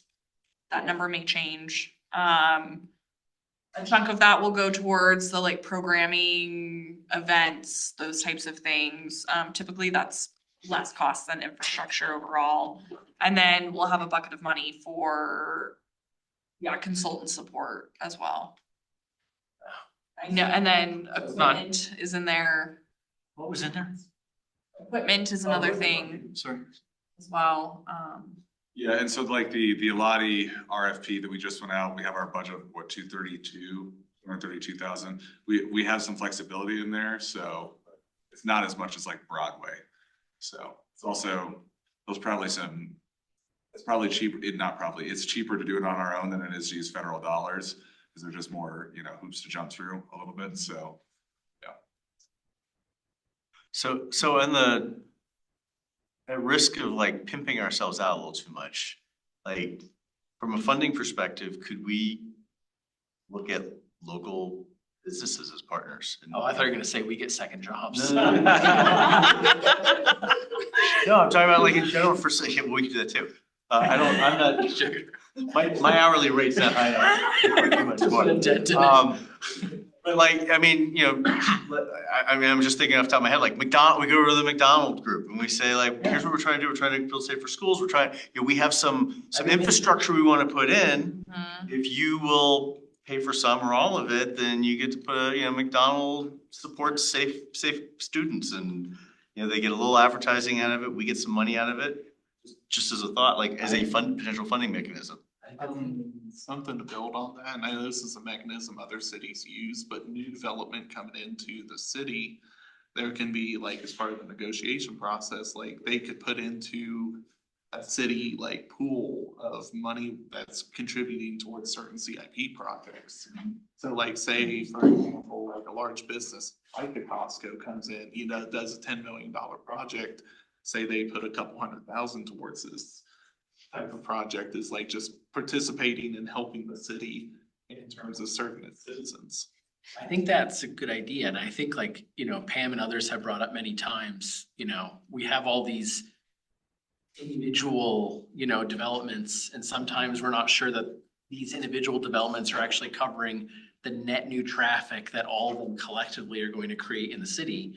And like a fund like that could be really good to say like, if we create the safe routes to school and if we do the network, you know, and those two are the ones that are prioritized, then that would take strain off of, you know, if we get people to take alternative modes of transportation and things like that, it would take strain off of these other ones. So I think it's an interesting idea, Derek. Yeah. Yeah, it's almost like a impact fee, but for Yes. multimodal impact. I think that would be I think you really need to have those, some kind of a quid pro quo, because if you just, it begins to sound like a slush fund, and those are not usually used very well, because they can be, the guardrails are malleable. So So Derek worked at a city. Tell us about that, like how you all took 1% of, you know, whatever it was. Talking about with the Fort Morris 1% for streets, they took us. So what they did is they took a sales tax of a percentage of it and they put it into a legally dedicated fund to spend just on street improvement projects. It couldn't be spent for anything but street improvement projects. that's good there, that there's a certain. Maybe it could be put into like a more rigid box. Yeah. You know, like say it's a safer streets budget, you put X amount of dollars into it and it alone, and it must be spent on safer streets identified projects or safety action. Yeah. Like you were talking about, they were trying to improve the curb ramps and the trail crossings. It could be amazing, and it could be like a very direct thing, you know, that like direct way to say you are going like, I don't want to be too skeptical, but when developers hire their own consultants to do traffic studies, you know, like, I mean, there's city ones as well and stuff, and but. We do review all of that. Yes, but I am, just from like a human perspective, you all have a lot more tasks than you have times to do them. And I know when someone sends me a code review and it's like 500 lines, I'm like, if they send me 10 lines, I'm like, I'll spend half an hour looking at that. If they send me 500, I'm like, yep, looks good. And so like, you know, there's that aspect of it, but it could be really good to say, you know, this fund specifically goes to addressing the impact that it's going to have in the broader city. Yeah. I think we'd want to communicate with who's handles like economic development. Yeah. To see, you know, are they gonna throw flags that this will discourage business from coming in? I mean, it's a conversation. I mean, because the flip side, if you're Costco, you're saying, well, I don't want to put money into that, but I'm gonna be generating a lot of sales tax revenue. You can do whatever you want with that sales tax revenue. Yeah. I mean, they earmarked a certain percentage of it, but like we can figure out what vehicle, you know, is doing it, but like get some dedicated dollars for, I think, schools and the connected network, you know, would be huge. Yeah, you know, because as we've discussed, when developers come in, we can make them do improvements on their property, right? And so we are doing that, but to your point, there's a broader impact to the whole city that we have no mechanism to fund currently. Like a good example of that is like, say the city does a complete rebuild of Mineral by a new business coming in there, and that new business builds off of Mineral, well, there's not really much they can do on something brand new place. So do they get a savings for the city putting that effort forward, or is it something where they can help another place to help improve the city for kind of like a fair impact that another development on a less up to date like infrastructure would actually have to upgrade? And I think if we did it with the multimodal network, you know, getting Tom to Platte Platte River or something like that, and kids to school and all, like, we can directly say that can impact traffic positive. You know, we get people out of a car and get more kids on a safe path to school. That absolutely can put, like, it won't fix it, but it can make a positive impact on it. And so I think it's not very hard to connect the dots for the developer to say, like, you're gonna make an impact to this. Costco is 100% gonna impact our traffic. And you're doing it right in front of it, but you're not touching stuff at Santa Fe and Midland. And so this fund, you know, goes towards the broader impact. And we're separating it out and dedicating it so that it doesn't become a slush fund for arts, you know, which arts are very valuable, but we should be directly addressing what the problem is that it's creating. But has the deal already been signed? That one. That one, but for any new developments, we could absolutely make an impact. Yeah. As long as we're. Yeah, the Costco ship is. Correct. It's very. Here, people want. It's already hit the bridge. It's already run aground.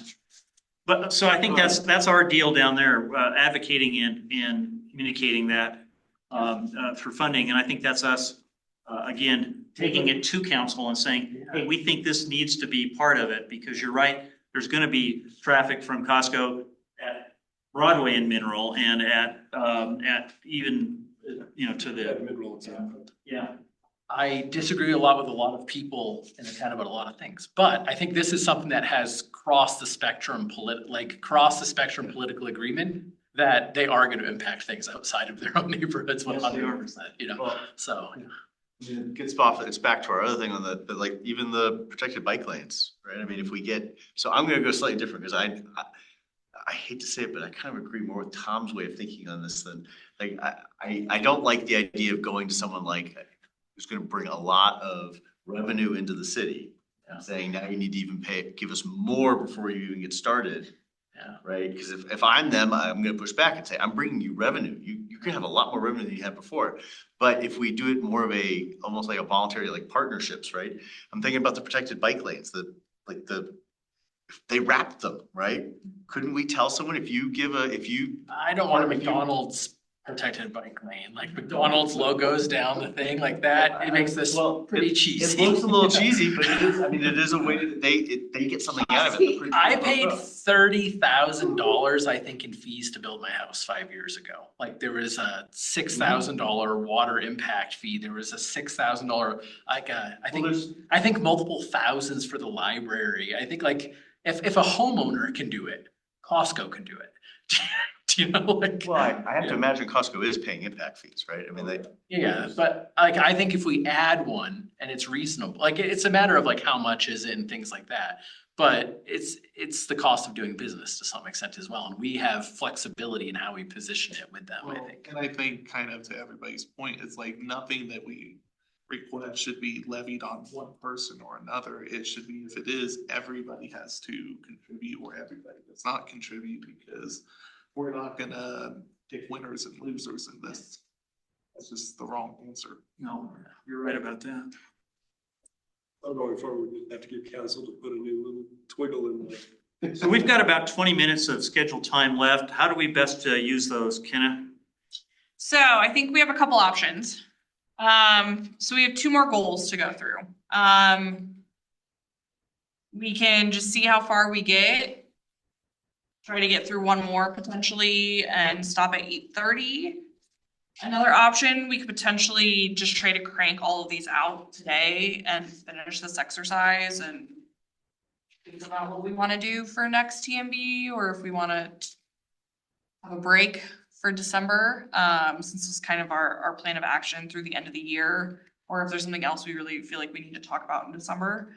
Or we can break now and, work on these next two in December. Yeah. Well, I don't think we could crank through them tonight and do them justice, just the way this group conducts ourselves. And I have very little self-restraint, so I'm an offender. So, so can I suggest that we take a few minutes and all the things we talked about? There were some ideas that were thrown out that we might want to do in future meetings. And so, Tom and I are supposed to meet every month to discuss sort of what's the next 3 to 6 months of meetings gonna look like. I would like to ask everybody if there's other thoughts or ideas that they had. So I mean, what I got was, one of them was, we'd like to have a meeting where the LPS superintendent comes and. Check. So we can try to get that on the board. Based upon this last conversation, I feel like maybe the economic development coordinator, it'd be nice to have a conversation with her. It's a good idea. Yeah, the new director, yep. That's a good point about And like, and I don't know if there's anyone else who, from a funding question, like is there anybody else in the city government and staff that might be able to help us think about and weigh in on ideas on how we could generate more revenue? Development review, if they would have. Some insight, yeah, I'm actually like typing up an email to Matt right now asking about the impact fees, so. Is there anyone else is there anything else that we would people we'd like to have come in and talk to us? Or is there any other thoughts you guys have for agendas for future meetings? I think with the Economic Development Board, the Chamber of Commerce would be a critical. And maybe in the DDA as well. Bring us in all the businesses' opinions and bring us really good key people that could give us a better insight, because we're all part of the TNB, but the businesses have a direction they want to go. I want to do what they want to do. Everybody wins when all people agree. Agreed. That's a great idea. I do think it does seem like the classification of roads and the priority of roads seems to be an incredibly critical question, and I don't know if we will tackle that like in 2026 when we do the TMP. I'm trying to get my acronyms correct. The TMP. Let's put it on the list, Matt. I think Okay, it's yeah, huge, yeah. and I think You all it's, decide, yeah. And I do think, so we're not formally going to start the TMP Right. update until 2026, but I do think there's work that this group can be doing in 2025. Short And stuff like that. timeline, yeah. Okay. Yeah, it's everything about, as we try to do connectivity of bike routes and pedestrian routes and car routes that are, I think we should have that conversation at some point next year. So put it, and I love this idea of capturing these things because so that we don't wander into the next Wednesday meeting. Sounds good. Thing. So I'm sorry, say you're thinking, like, what you were hoping to accomplish again. So About the prioritization of streets and the classification of streets. So that, like, almost all these questions come down to that, like when it comes to the Alati study, like, do we prioritize people being able to park their car in front of their house higher than we prioritize, the kids having a dedicated safe space to get to school? Like, these are questions that we have to ask. The roads in Littleton are all of varying size and varying classifications, and that's kind of, and that will dictate the engineering, like for Shane and Kenna, like that dictates the engineering docs. It dictates like how developers have to come in and do things. Like, there's very few things that we could touch, and it would have as many downstream impacts as that, and so that seems to be one of the most critical pieces in all of this. And I think it would be fantastic if that was a discussion, with lots of people with lots of different perspectives sharing their. So whose voice would we want to hear as we're contemplating that question? Probably start with Aaron, wouldn't we? I mean, it seemed like traffic engineering would be the foundation on this, and then we could weigh in on where we think, there's there's a compelling public interest in maybe weighing something more heavily toward one mode or the other. And Aaron giving us like, we had the complete streets, and things like that you all taught us on. Yep. So maybe Aaron having the beginning of that meeting say, these are the classifications. These are what is, like, this is what the new is from the federal government. This is what we have. This is, different perspectives that are coming into the industry, just so we're educated. Yep. Yeah. For example. I'm curious, Shane. You just made a new addition this year. Which they did? The MUTCD, the manual for. Oh, yeah, okay, yeah. Control devices. I guess was the modal priorities and street classifications? Service levels is really important to that to you all as well. What's that? Service levels like of streets and, you know, cause like right now, the idea is we want cars to go through as quickly as possible so that the service level is as high as possible for streets. And this could be, you know, bumping into that, you know what I'm saying? Yeah. So in our current TMP, so there's street classifications, which are based purely on kind of like the volume and the function of the street itself, right? And then there's street types, which our TMP has, which takes into consideration the adjacent land uses. So you might have a street that looks identical that is right next to businesses, but then one that's right next to houses. And those two streets would be different types based on the land use. So yeah, so our TMP stops short. So we have those priority streets, but like it stopped short of kind of coming up with a way, like how do we like really saying like, okay, on this street type, like these are the priorities. Like we went through with the complete streets presentation, right? Like on a rural highway, like, you know, nobody's biking out here, so bike's not the priority like it's car. But it's different when you're downtown, like we're prioritizing bikes and pedestrians. Cars may need to find another route. And like Littleton Boulevard, like, do we as a city want to make a political decision to say we want to create placemaking and have a bike lane on Littleton Boulevard, or do we want to force people onto Powers, you know, as a parallel path? Like those are the types of questions that we would be answering. So that's all vacant land. There's all these little spots all over the town where there's nothing there. Yeah, empty parking lots. So who And is dissipation. responsible for land use? That's a big question. I mean, that's, cause that, I feel like they need to be part, we need to, Yeah, I think it'd be good to have their community input. development. Yeah, so do you guys remember Matt and Kyle came and spoke? Oh, I don't know, probably in the spring sometime. Yeah, so Matt is now the community development director. He was the development review director with us and he's now the community development director, so. Yeah. So, We're getting into the real good stuff now as a TMB. All right, so you got a pretty good list of stuff. I think those were the ones that I remember hearing, unless somebody has mentioned Oh, something. the working session as well, of like like the education part of it and like reaching out to scouts generally and other groups and things like that. The communication piece and Right, outreach. at a minimum identifying and then conducting and considering who might well, take that on. my sense of those, I feel like we need to have an ask, right? Like there's, like so we need to know what we want to ask them for. Yeah. What's the objective? It's good to it's good to reach out and make connections, but we should have some sense of what role we would like them to play and be open. Then maybe they go, well, we can't do that, but we could do this. Maybe that could be our meeting of like the first, what are our meetings, 2 hours? Yeah, the first 45 minutes or something, we figure out that objective, you know, and then the latter half or something, you know, we go and try to write up some stuff for it. Figure out who we're gonna ask Yeah, and then divide it up like we did the cities that we did the vision.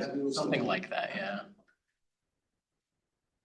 Something, but the more concrete the ask, the better, right? Yeah. 'Cause not everybody has creativity and just says, oh, yeah, that's a great idea. But there are a lot of organizations that, you know, if we come to schools, there's a lot of organizations that set as their priority that youth is one of their priorities. I mean, that fits right into that, right? Agreed. And there's gotta be a lot of organizations in town where the mobility aspects really do play in. They just don't really know how they can contribute. And do we reach out to CDOT, you know, and say, you're trying to do a lot of regional things. Littleton is a very willing, you know, participant in this if you're willing to work with us to get funding to fund these specific things, or yeah. So that would be like educate ourselves, figure out our ask, divide and conquer, and then, working session. Are we missing any others? I'm hearing crickets. I think that's good. So we've got that. You've captured what we've done tonight and we have a doable due in December to finish this up. Yep. And go into the new year. It in many ways will, I think, at least simplify our planning meeting, or if not eliminate it. And that's not all bad, considering this is the holiday season, and one less meeting might be appreciated by everybody, Jeff and I. Oh, Jeff can go if you want. I live for the planning meeting. Mhm. Yeah, we can chat, but yeah, we may not need a planning meeting for December if we're just going to go over the last two objectives and then we could reconvene in the new year. You know, next couple meetings, but up to you all, obviously. It's your meeting. Given all we just talked about, so part of the, I mean, one of the things we gotta keep in mind is if we're trying to get people onto the agenda, we really do need to be thinking several months in advance. We do. So I would say, I would vote that we have our planning meeting and we spend most of it, a little bit talking about what we're gonna talk about in December, but most of it about what is January, February, March, April. Like, That's probably a good idea. I like that. And I'll just tell you in advance, you get to run the January meeting because I'm going to be in Columbia doing transportation research excellent. on what's happening down there. On the city's time. Fantastic.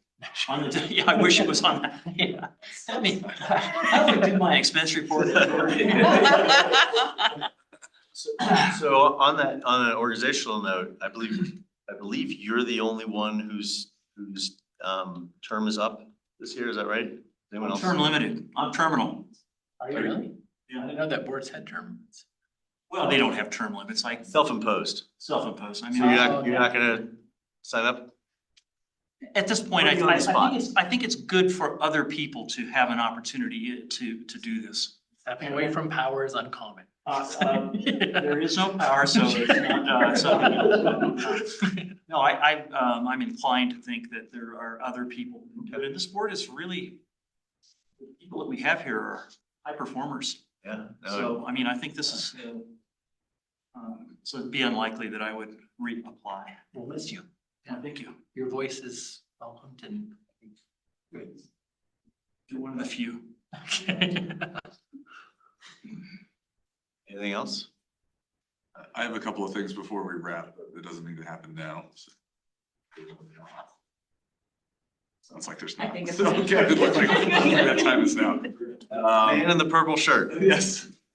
So one of the questions brought up last time was a joint meeting with Planning Commission. If you guys are still interested in that, it sounds like it's okay, but Jim was asking kind of what the intent was. Was it just to kind of touch base on things, or was there a specific agenda? And then what did you guys imagine that looked like? So. Impact fees could have some good overlap there with the planning. Yeah. Yeah. Just something we talked about, it's like, how does, as we start to get into this whole process of the TMP, but it's like the comp plan, kind of how this leads into the objectives that we want to identify for future TMP work sessions and everything next year.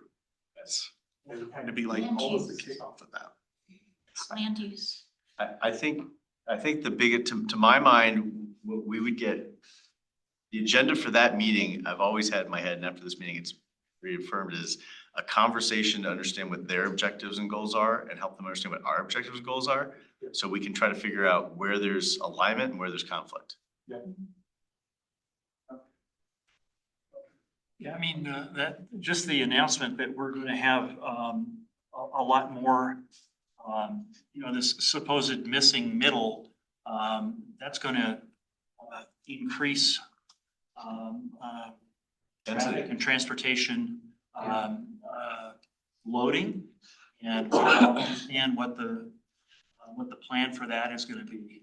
And that in turn feeds back to this idea of road classification and how are we gonna, because it sounds like everything is, it's gonna be potentially open for development everywhere.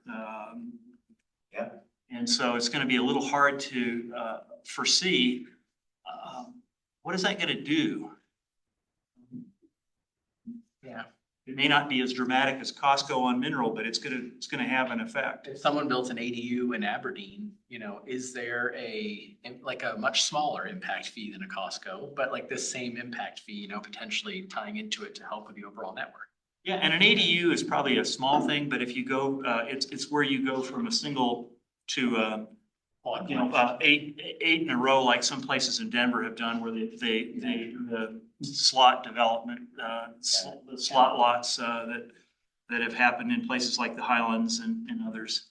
So, I think that's something in our future that we ought to understand. And there's the Venn diagram of us and the planning commission is pretty big on that one, I would say, you know. Something we need to keep, in mind as we go through stuff, is the state has identified a lot of land use related priorities this year that could greatly change these discussions that we're having by imposing increasing burdens. So like the ADU bill, the city doesn't have a choice in that.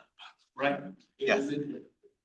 And the city has to absorb that burden, but ways that the city could mitigate that burden would greatly help our community as a whole.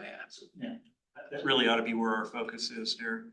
And there's transit-oriented development bill as well. We have 2 light rail stations, yeah, which is, I think. Yeah, I think Shane and I are tangentially involved in it. Our housing planner, Julie is the one who's leading the charge on that. It really doesn't affect us too much based off of the frequency of transit. So it's really just our light rail stations and Broadway. Yeah. So I have another, Most of that, but. on that note, I have another topic that's been we've percolated on for a while, as potential for a meeting, which is transit, right? I mean, in general, because I don't think any of us have changed our minds about the idea that we can't rely on RTD, right? I mean, that if we say RTD is our transit and that's all there is ever, they're gonna take care of everything, I don't think that's gonna lead us to a positive outcome. And I So love there the are some, trolley idea, actually, you there know. are some opportunities. I mean, RTD does have some funding for local, for region, for local transit, right? Like where they'll help fund it. And so I personally would like to have a conversation in here about what are some ideas? What could we do to kind of, you know, have our own The local. local circulator. Yeah, That so somebody as an mentioned. example, like if there was a local circulator that went around, I think of like Littleton Boulevard, Broadway, Mineral and Santa Fe or Prince. You know, Santa Fe is kind of so big that it may not be that, maybe Prince or something, but I think of that as kind of the main corridors of Littleton. And if there was a Littleton corridor bus that just went around and it was like every 10 minutes and you could rely on it, I would walk up the hill, you know, to Santa Fe, or not to Broadway and take it down to King Soopers. Yeah, yeah, Costco. Yeah, absolutely. Like I would and not bring my car. You know, I would absolutely do that. So I think that's a good, yeah, Which also falls back to the planning commission and what the heck are they doing? yeah. And you won't run the zero bus that goes up and down. Has a tip grant for a countywide transit and micromobility study, which I think we at the city have maybe been, I guess, kind of holding off on these conversations, because we've talked about these ideas too, and recognizing that, you know, when RTD cut a lot of our transit routes during COVID, those were most of our internal transit routes that help people get to the grocery store, get to downtown, those types of things. Right now, transit in Littleton gets you to Denver. Yeah. Um, And very infrequently, and I rode it to Denver to go to Dave's Hot Chicken, and the ride was 82 minutes by the zero line instead of. Chicken was cold by the I time could you have, got home. I could have 100% rode my bike in a third of the time. oh, yeah. It's ridiculous. Unfortunately, that study has been delayed so much that I think we're at the point where like we can't wait to have that study to have these conversations, right? Should we ask someone from that group come talk to us? Someone who's got that responsibility? It's held up with CDOT with an IGA. There is this in here where on 03 transportation trends in this packet, it has like innovative services link on demand, talking about how Lone Tree has piloted a program just like this. Yeah, and I want to expand it, it says in here, so. totally. And they held a workshop that I went to last year, and I've actually met with they hire out the service. It's called Via Transit. And so, yeah, we've met with them, and again, we're kind of waiting to see if there's a countywide solution before we figure out a Littleton-ized solution, but again. Well, I don't think we're gonna be anywhere close to having a decision by the end of a meeting. No, It's more no, about like exactly. hearing. That was just some background. The options, do other where people we've have? been with The It city. would be our best work ever. Well, and the other piece of the puzzle too was the link and what they're doing over in the, you see in the Meridian with the essentially free bikes of e-bikes and scooters. Yeah. And now, you know, we tried that once and it didn't work so well, but I think they changed the model so that you have to put them back in a rack. Not necessarily, but we've met with Lyft and Lime, who are kind of the main ones in Denver anymore. I feel like a lot of the other ones have kind of fallen out. And they've changed their service model so that hopefully what happened to us with our pilot with Bird wouldn't happen again. Again, I think we're looking at micromobility of more of a regional solution and not just a Littleton solution, but that being said, it's worth having the conversation. And I think like what Lone Tree's doing with having, I think it's more of like it's not micromobility or like it's more of like they own the bikes and you can rent them out or something. Yeah, the businesses pay for them and I wouldn't be quick to judge. I play golf at Meridian and I wouldn't judge that to be a success. I think it's very much a boutique transportation mode out there. And I think we'd be wise to look at these on-demand things because I think a pull system is much better than a push system. And as much as it would be nice to have 10-minute intervals on our circulator bus, the cost of all of those empty seats I think would add up. And I think you almost would be better off with a pull system that would allow you to call and find out it's going to be there in 15 minutes. But it's hard. We don't have the volume to support a 10-minute on-demand citywide circulator, in my view. Yeah, it's hard, I think, because if it's like, show me that there's demand before you build a bridge, and it's like, But the numbers don't work though, Matt, because they're just not, we don't have the density and in order to get the density, I'm not aligned on that, but we're good to disagree, yeah, and that's good. And that's why this is always a fun group. Yeah. So, Use like there is a lot of promotion on driverless solutions coming up, and I know that's a big talking subject now, whether it's successful or not. But if they do find a functional thing, that could greatly reduce the cost by not having somebody man it at all times. that's true. Yeah. Waymo is doing it. And that might suddenly make it happen. And it may be that the solution is not to have it be a circulator bus per se, where you had to do it, but have it be more segmented so that it was one that went up and down Littleton, one on Broadway, one on Mineral, one on Santa Fe or Prince. Or maybe point to point. Maybe that's really what people want. They don't want to walk all the way up from the bottom of the hill to Broadway to get the bus that's going to be there in 10 minutes. Maybe a point to point solution is really what we all want. That just seems less scalable because you don't have that amount of people in the vehicle. Well, it already exists. It's just a commercial solution. It says if you don't like Lyft and Uber, fund it through city government. And for me, it's unlikely that that's going to provide a better return than those other options. But again, I think it'd be good to have a meeting on it and discuss it. With this, Yeah, I think Via would totally be down to come talk because I think they do both type of systems. yeah. I'm so sorry, I've got a babysitter. Hey, it's 8:30. Folks, thank you all very much. You can carry on, right? Just adjourn the meeting. We can't go on without you. Really, it would be useless to I want to chip in for the overage rate on this there, but. be spinning our wheels without you. All right. Now, I think that's good. Thanks, everybody. Great meeting. I appreciate it. I appreciate the community members. Shane? I have a couple other small updates for questions that were asked, but we can end it and then Oh, okay. Feel free to depart. Let Kelly go, we'll fill her in later. Kelly can be dismissed. as you walk out. County line and Clarkson crossing, Dave, you asked about that. Brent said it's going to add in January and it's an 18 to 20 month construction schedule. The apartments, at 16 West Dry Creek is the name of the development. There is a council meeting on December 3rd to see if council approves an amendment to the future land use. They would need that before they develop, but Gary, who's the case manager in community development, said that they are interested in some sort of kind of upgrades, access to the Highline Canal, stuff like that, but she hasn't heard any specifics, so. We have a person now we can talk to, so. And then Front Range Passenger Rail will be presenting to council on December 10th if anyone's interested in coming or listening. What was that one again? I was thinking Front Range, Passenger Rail, Oh, nice. And that's on the 10th. the 10th. Okay, yeah. That's so right. we can get your train ride to Pueblo. It'd be amazing. Yes. I'll go with you. Yes.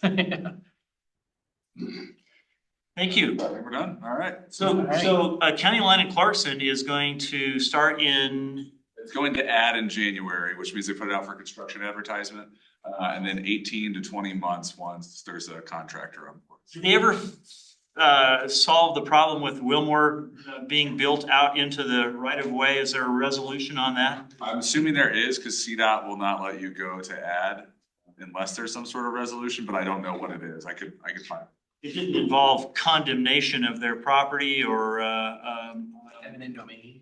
eminent domain or. Yeah, I don't think so. I feel like, that's pretty scary words. So I feel like. Cooler heads prevailed and then Yeah, I'm guessing they came to some sort of agreement.